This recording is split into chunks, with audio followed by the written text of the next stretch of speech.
work, just to kind of settle ourselves in the moment. But like a bucket list is literally just a list of all your heart's desires, everything you think you'd like to do off, before you leave this. Who knows where we're going after this, depending on what you believe, right?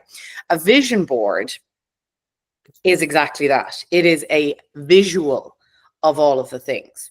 So for example, for me, on my list last year was a green card, right? I'm not American, I'm born in Ireland, so a green card was my goal for 2024, and thankfully I achieved it.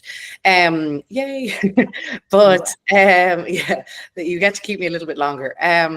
But like, what did that visually look like for me, right? So I literally went online, I got images of green cards, from Pinterest. And that's the thing, like Pinterest, Canva, these are all going to be your best friends. But I got pictures of green cards, and I put them on this vision board to show me that that's visually what we're going for, right?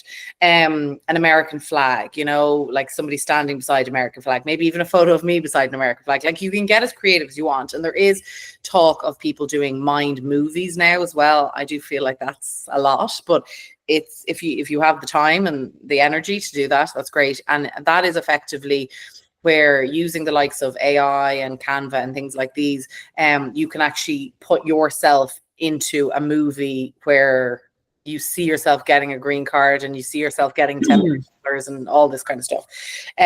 I'm very much going to stick to the basics here. And that's the thing about this workshop, is I'm going to just talk about all the tools that I use, and I feel work for me, and, ask questions and tell me if things worked for you or whatever. But I'm also going to be real about it. Like, I had 10 things on my goals at the start of 2024. I got maybe 3.5 of them. Right. So, it's not going to be all bells and whistles and everything is amazing. Okay. So that's the difference between the two.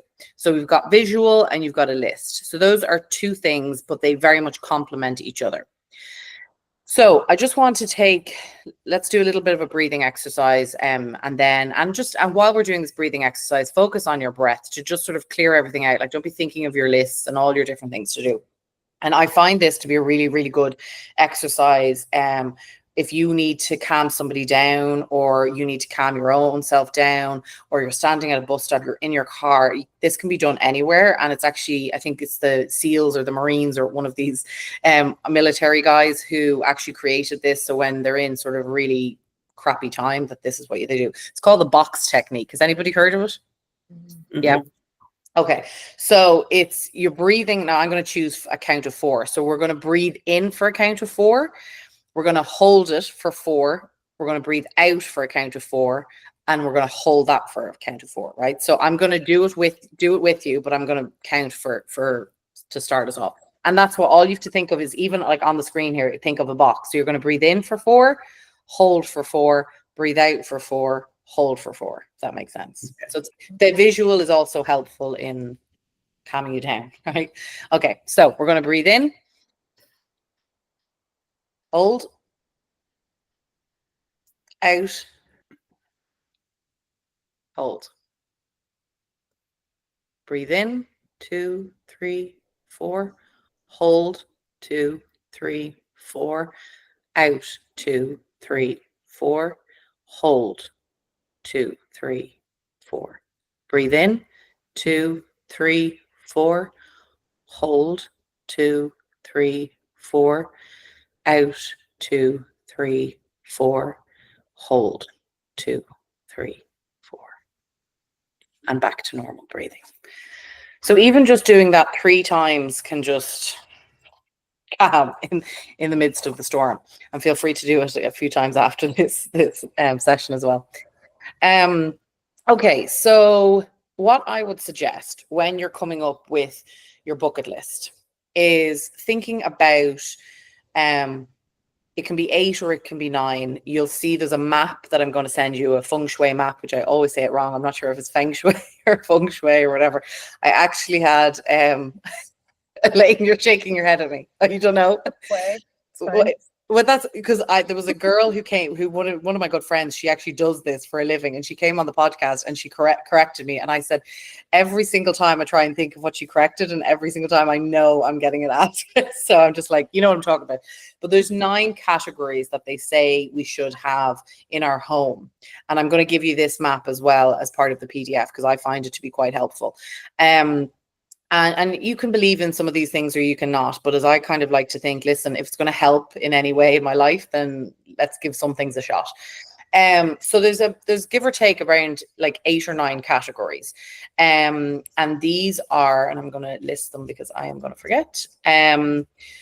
So you've got wealth, prosperity. You've got your reputation, or fame, if that's something you're kind of seeking, but your reputation. You've got love, romance. You've got health. You've got creativity and children. So if you're having children, if you're not having children, creativity might be the things. I don't have kids, so like creative, like going back to your childhood, like who you used to be, which is something I really need to work on. Your knowledge, your expertise, travel,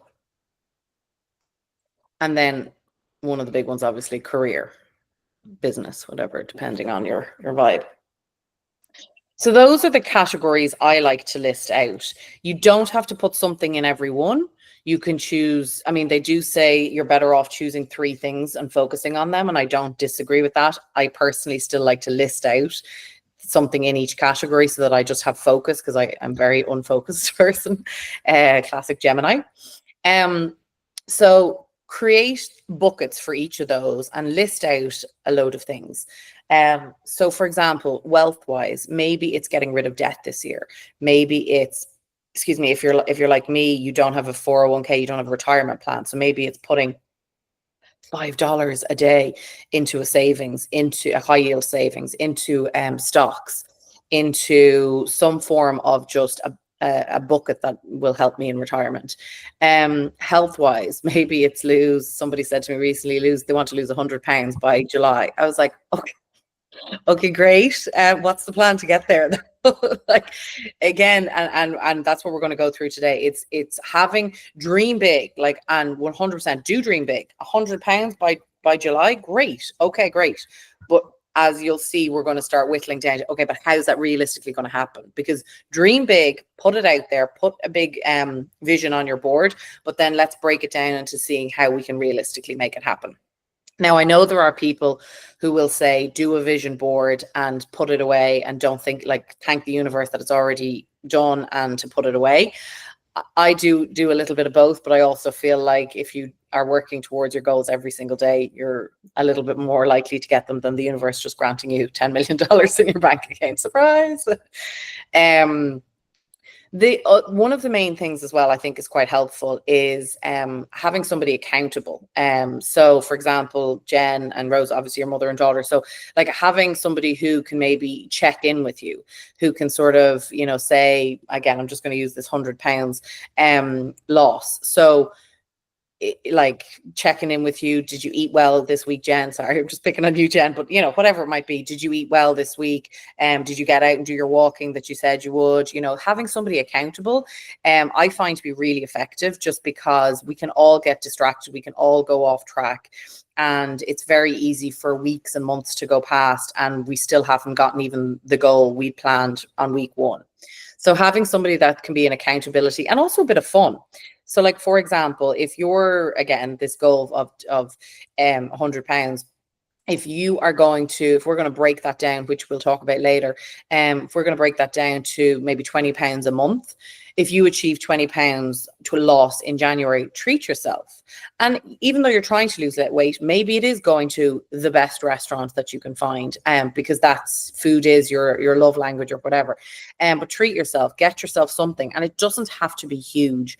I have become the queen of self kind of congratulation, or I don't know what you call it, like this last year. I've just taking small things, small wins, and celebrating them myself, and not relying on a partner or a friend to do it for you, because unfortunately, people can let you down, and it can be disappointing when you've relied on somebody to celebrate with you, or they're not as excited, or whatever it might be. So each goal that you do set and that you achieve, and even if it's not maybe fully achieving it, maybe okay, you aimed to lose 20 pounds in January, but you only got to 15 is still huge, you know. And so taking the time to celebrate yourself.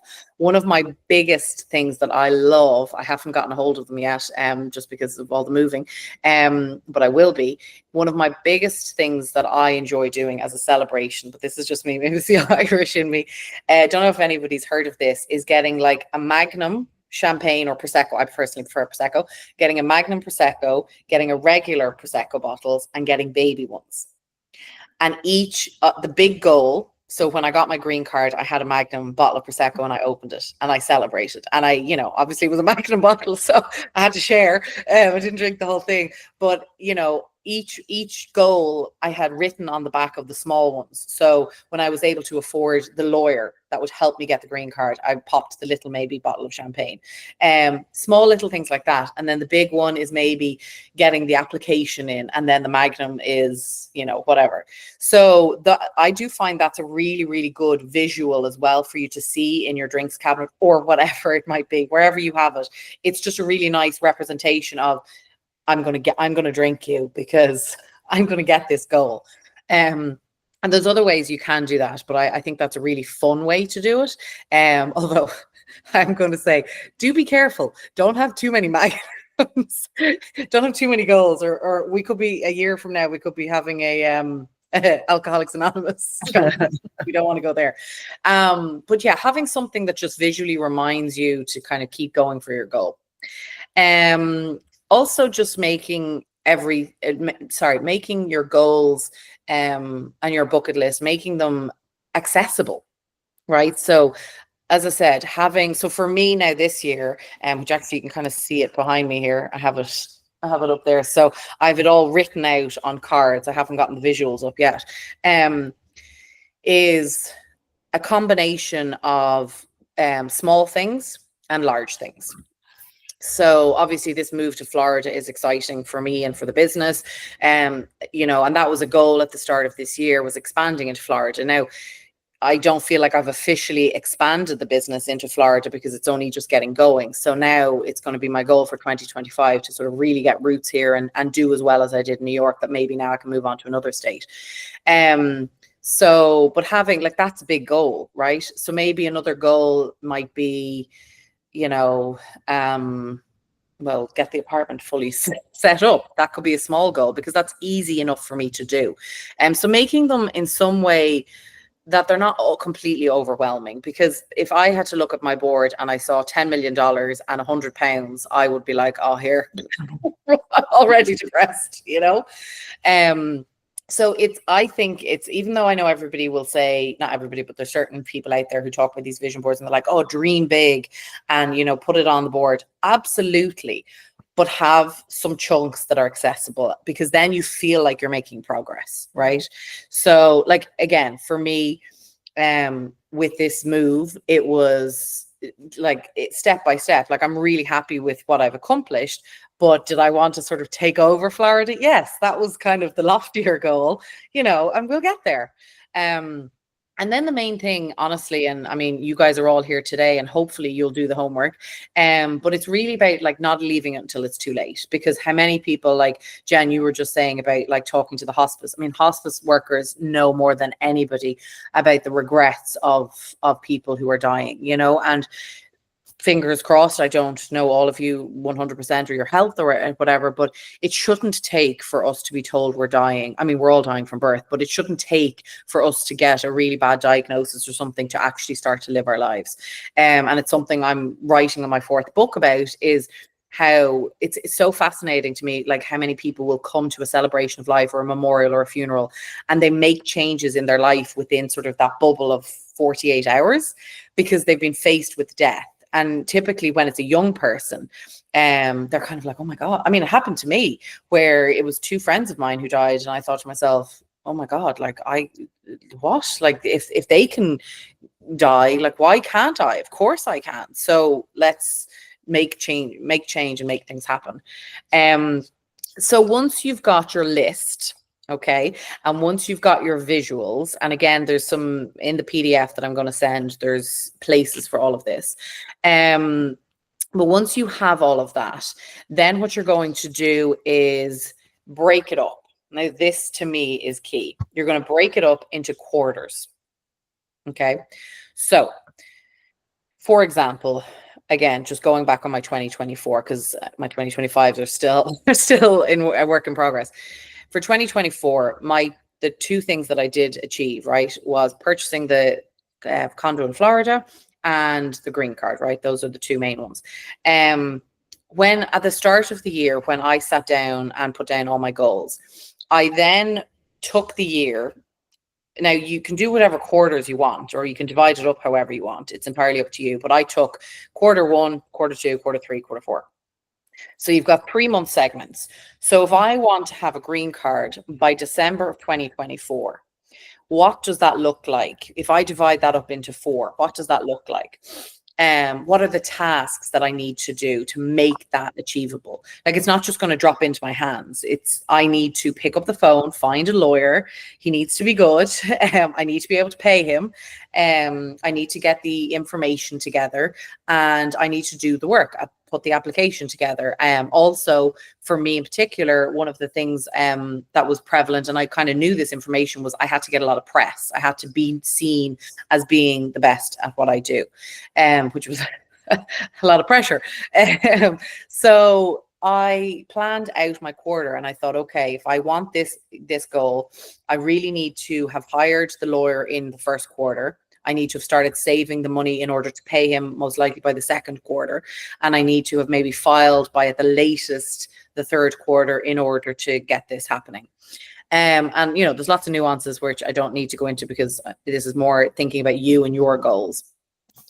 And then when you've divided into what needs to happen by, so for example, what needs to happen by March on my goal? Then what I suggest you do is break that up into your months. Okay. So for example, my friend who said he wanted to lose 100 pounds by July. Okay. So I said, okay, that's crazy, first of all, but doable, absolutely achievable. I mean, we don't want an operation, but it's still achievable, right? But you're talking about losing 20 pounds a month. If you break it up into your quarters and break it up, like, he's technically only got 2 quarters because June is, the 6 months. But so then you're dividing that up into, it's approximately 20 pounds per month. So I said, what's your plan? So have you started? Like, what's your plan? Oh, well, I'm just cutting out carbs, and I'm just cutting out sugar, and okay, but you have a goal to lose 20 pounds. Like, you need to not, you can't just be 100 floating around in there, and I'm going to do this because he's done this many times and it never works. So I said, okay, what about upping your steps? Like, giving yourself actionable goals. And I said, first of all, also, if you're going, you can't go from 0 to hero. So cutting out sugar and carbs is only going to last you so long. And I don't know if anybody here has tried a diet before, but for me, for most of us, going completely from 0 to hero, it just doesn't work. So cutting out sugar, stopping eating maybe after 6 p.m., going for his walks. Like I told him, I said, you're in the car all the time. Why don't we put in 10,000 steps a day? I mean, you can do it. So it's really, I feel like, how you actually make things happen is breaking it down into your quarters and then into your months. Now, and this is where we're always real at Muldowney Memorials and on the Glam Reaper podcast. There is no airs and graces, right?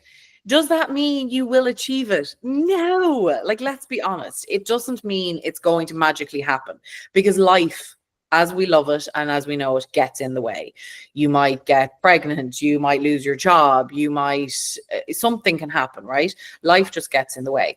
But I feel like when you've it broken down into the bite-sized chunks, it allows you to, it's less overwhelming, and it allows you to sort of pivot if you need to. Like, for example, if you, like, again, just going back to my own case, if I didn't call the lawyer in January of last year, if I just, whatever, I either because you also, we do self-sabotage a little bit, sort of like, oh, it'll never happen, so yeah, I'll just put it to the bottom of the list. Like, I don't want that uncomfortable conversation of finding out what I need to do, and I'm sure he's too expensive and all this. So if I keep pushing things to if I didn't do that in January, well, then it goes into February's list, and it has to get done before I start moving on through the rest of February's sort of list, right? So it's not to say that it magically will make sure that everything happens, but what it does do is it breaks it up enough that it becomes more realistic, more bite-sized, and doesn't just get discarded. So if you fall off the diet wagon in January, it doesn't mean, well, that's it, it's all over. No, you just start again in February, and you've pushed on a bit.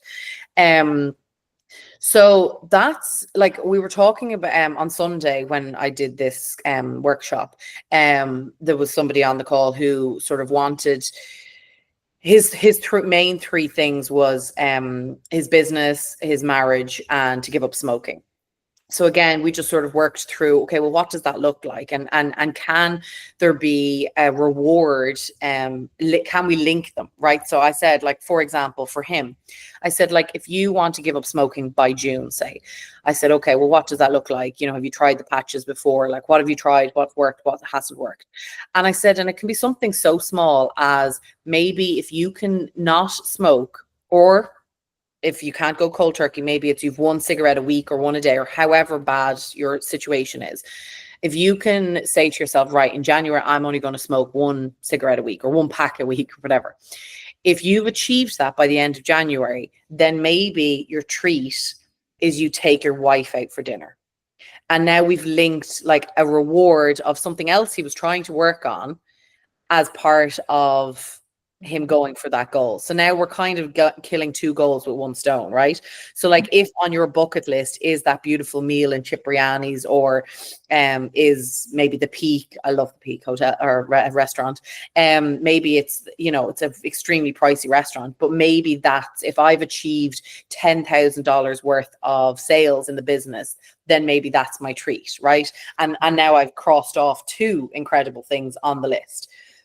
So it's sort of linking them all, I think, is really, really key. Is there any questions at this point? I know I'm kind of going full speed ahead, flying through. Okay. So in the document that you're going to get, I mentioned there's a kind of a couple of these things. There's a couple of different Canva recommendations of things that I personally use to help visualize things. Pinterest is obviously great. Instagram is great as well. Anything where, like, I don't know if everyone's on social media or however you lose some time, because I swear to God, it's like a vortex. One of the things, though, that I have started doing to myself is, and I feel like, I know it's one of the things they say we shouldn't do. I think it's kind of natural for us to feel envy or jealous sometimes when you see somebody living their best life. I mean, sometimes even my own friends are like, God, Jen, you live the life, you've this, you that. I'm like, you have no idea the behind the scenes crap that I deal with, or like the headless chicken things that I do and whatnot.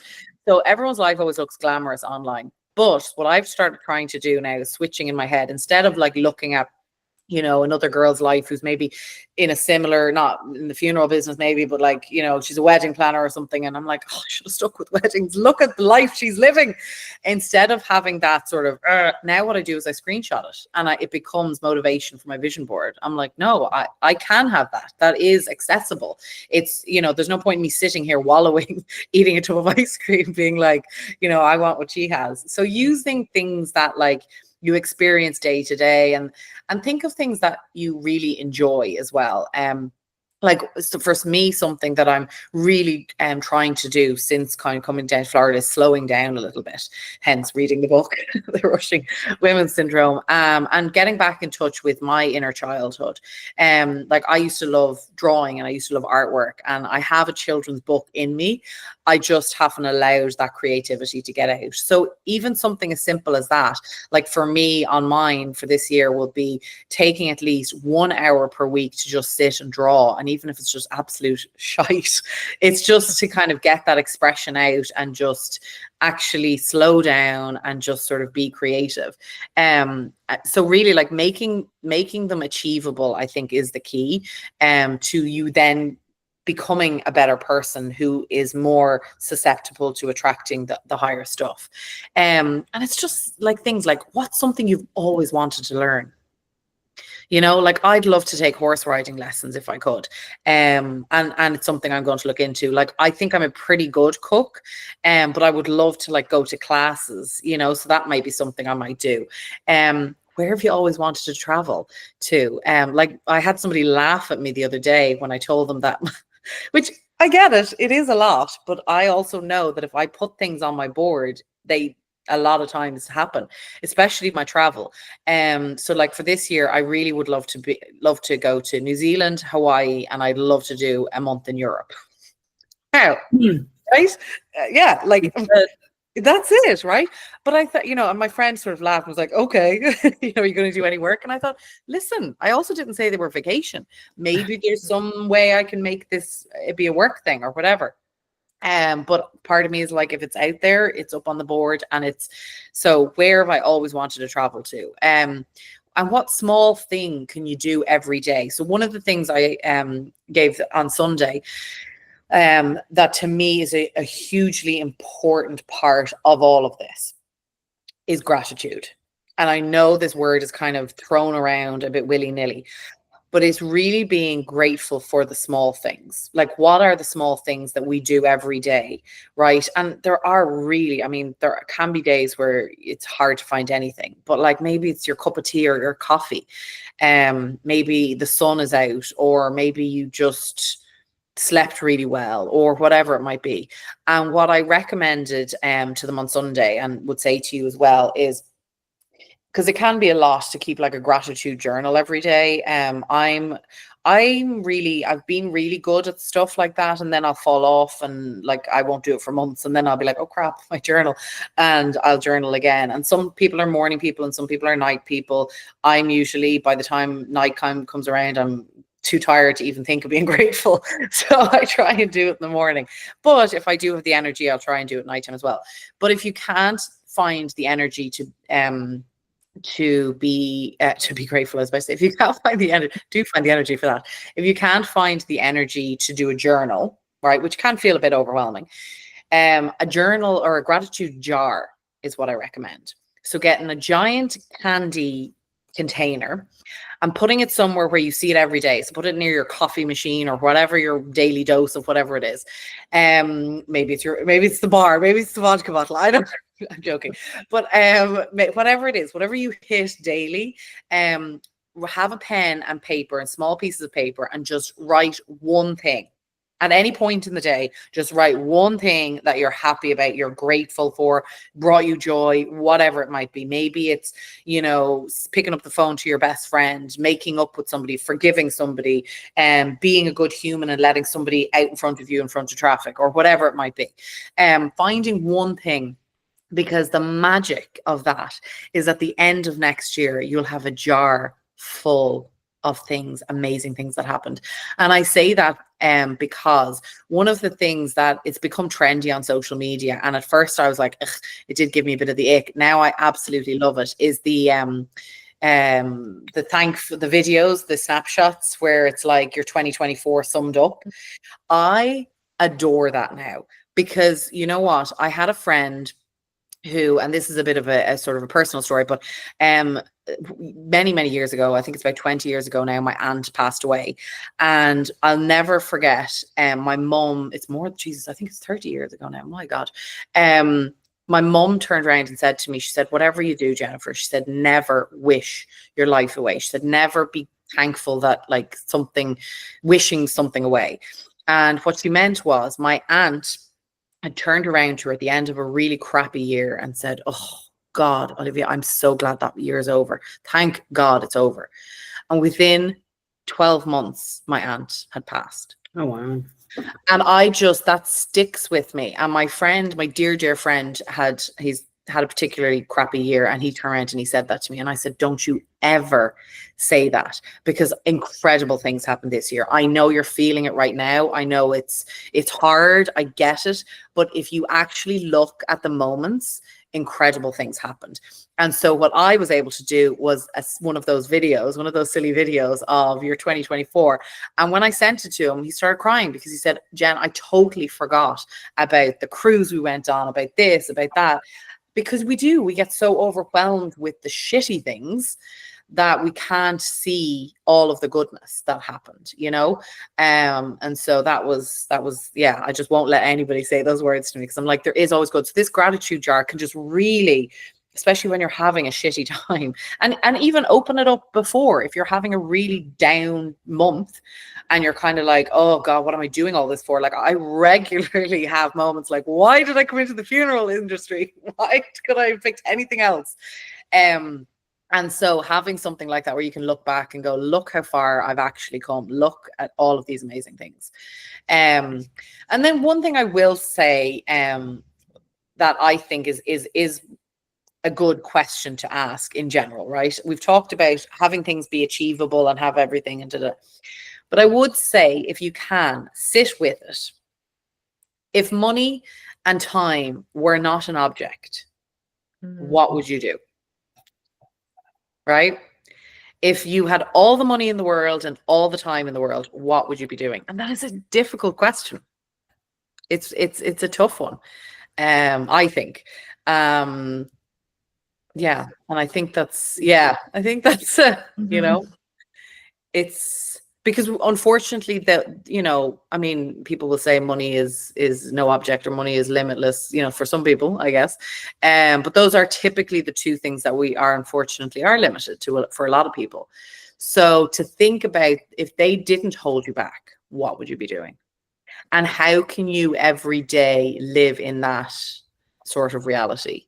Like a life coach many years ago said to me, and I try and sort of think like it, is every day try and get up and sort of approach the day as your best self. Like, would your best self journal? Would you get on the mat and do a bit of yoga, which is something I dropped in 2024 that I'm really sad I did and really want to get back into. You know, I'm the queen now of booking lounges in airports and stuff, because that's the person I want to be. Travels in style, travels well. I don't always, let me tell you. There's been many chaotic and funny moments where I've practically walked with like 10 bags and suitcases to an event or whatever, refusing to pay for a taxi or whatever it might be.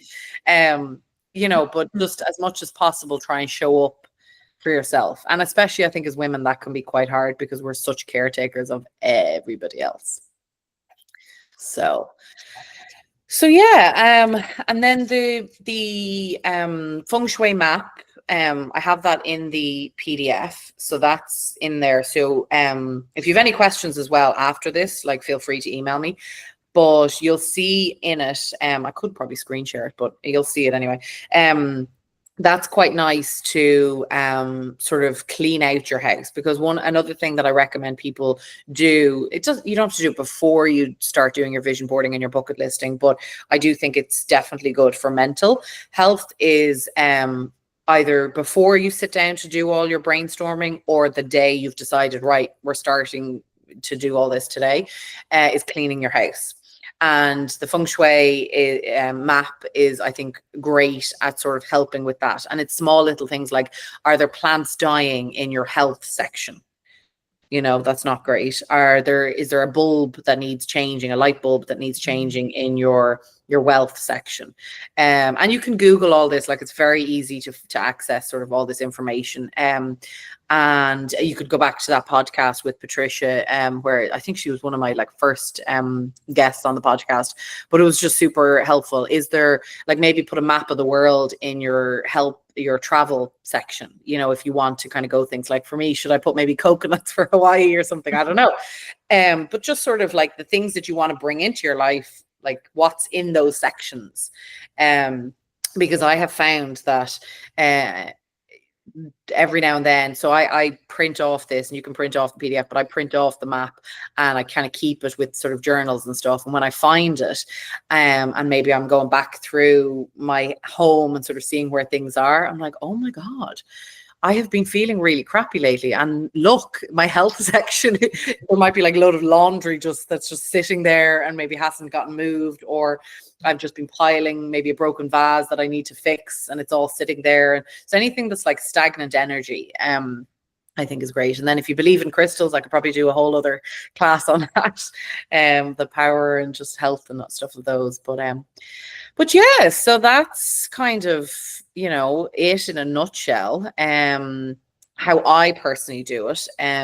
Because yeah, I just think life is for living. And even though I do what I do, and as depressing as it is, to work with families who've lost their loved ones, I firmly believe that if we actually just sit and breathe and know that unfortunately one day we're not going to be here, it'll make you just live more and like achieve these things. Because a lot of the things that we put on these lists aren't a million miles away. They're not completely impossible. It's just breaking them down into chunks that's more accessible.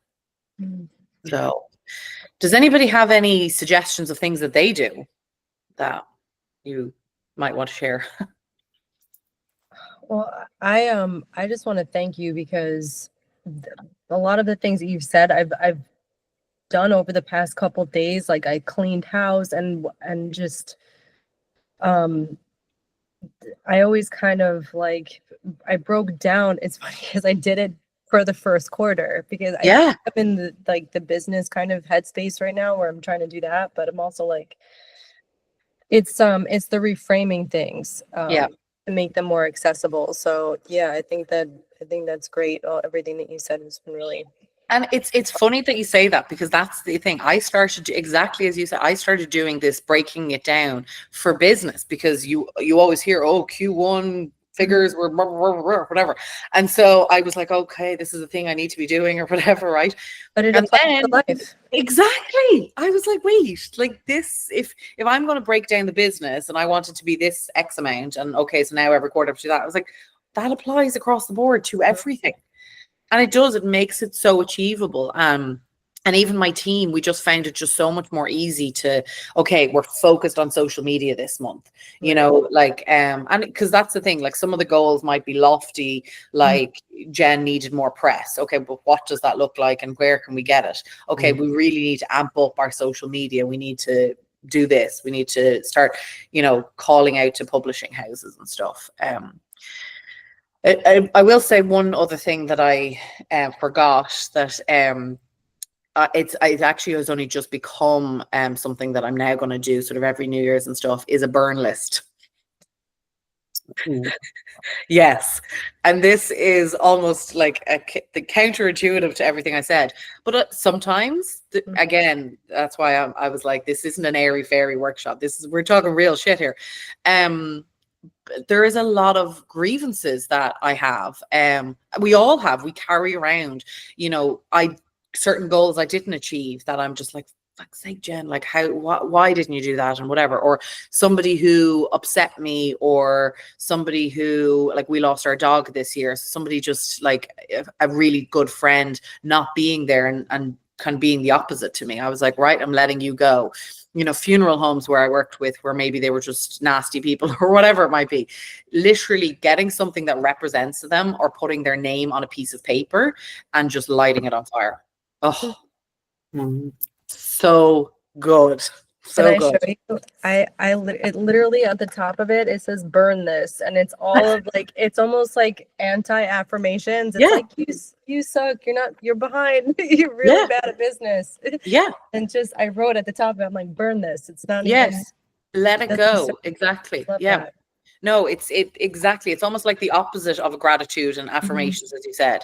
It's just write everything you negatively think about yourself, or people have said about you, or whatever it is that you're doing, and just, burn it and watch the smoke, the flames, obviously do it in a safe place. Not around alcohol, preferably. So no, all these little things. And I will say, for me, obviously New Year's is a great time to be doing this, but even if you want to like do all of this again in 6 months, like, you know, maybe you get off this call, you have a look at the PDF this weekend, you start to do some stuff. But even if you don't do the month to month, or it feels overwhelming or whatever, do check in with yourself as often as you can. Like, one of the things that I found has become a bit of a ritual for me is the moon cycles. And mostly because they make me check back in with myself. So I kind of, when there's a new moon or a full moon, I think it's the full moon, you're supposed to put things out into the universe that you want to attract, and new moon is the opposite. You want to get rid of things, or maybe it's the other way around. I always have to look it up. But again, that can be sort of like, you have a burn list nearly once a month, and you rewrite your visions, your goals list again. So it's just kind of, again, bringing it back to basics, you know. So so important. So lots of things to think about, I hope. Yeah. You know, and if, as I said, if it feels overwhelming to do the 8 to 9 sections, choose 1, choose 2, choose 3, whatever. You know, maybe it's your goal to get engaged this year. You know, well, what does that look like? You know, maybe you want to have a kid within this year. Like, maybe that, what does that look like? Like, bringing it back. I mean, obviously the getting engaged thing, I mean, well, they technically say that's in the man's hands, but maybe there's there's little hints you can drop, and you know, there's different ways to do it, and just building on the relationship that you have. Obviously, if it's pregnancy and things like that, making sure your fertility is getting all those checkups done. And that's, again, another small thing. Maybe it's just getting a checkup. Maybe it's booking that doctor's appointment and just getting a full checkup, your blood's done or whatever. Again, something small, but you're probably been putting it off because, oh yeah, I'll do it next month. So yeah, well, if there's no other questions, I will let you all go and get into your vision boards. I hope this was useful.